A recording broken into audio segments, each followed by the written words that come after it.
Intelijen TNI bongkar percakapan Kapolsek dan Peltu Lubis sebelum tewas di arena sabung ayam.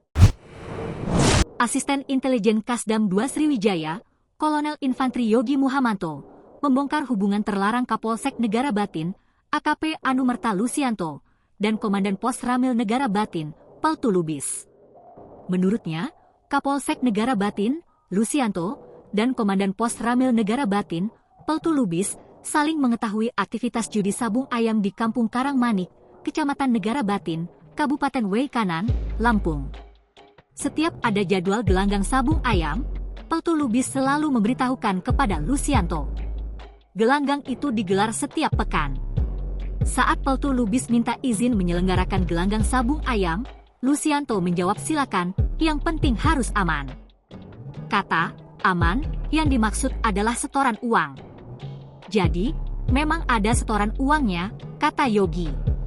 Menjelang hari kejadian tewasnya 3 personel kepolisian tersebut, kemungkinan ada komunikasi yang tidak pas atau tidak cocok antara Peltu Lubis dan Lusianto.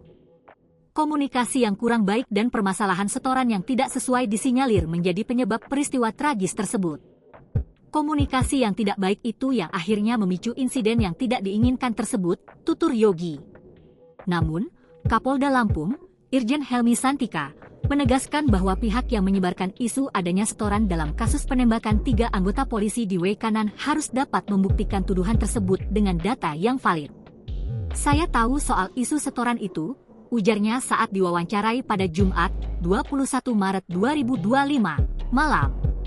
Namun, menurut dia, narasi itu seperti sengaja dibangun di media sosial yang kemudian berkembang menjadi narasi publik. Ia menegaskan bahwa informasi tersebut harus didukung dengan bukti konkret, bukan sekadar spekulasi. Ia menekankan bahwa isu ini tidak boleh mengaburkan fakta utama, yaitu hilangnya nyawa 3 anggota polisi. Ini adalah persoalan kemanusiaan yang perlu diselesaikan hingga tuntas, katanya.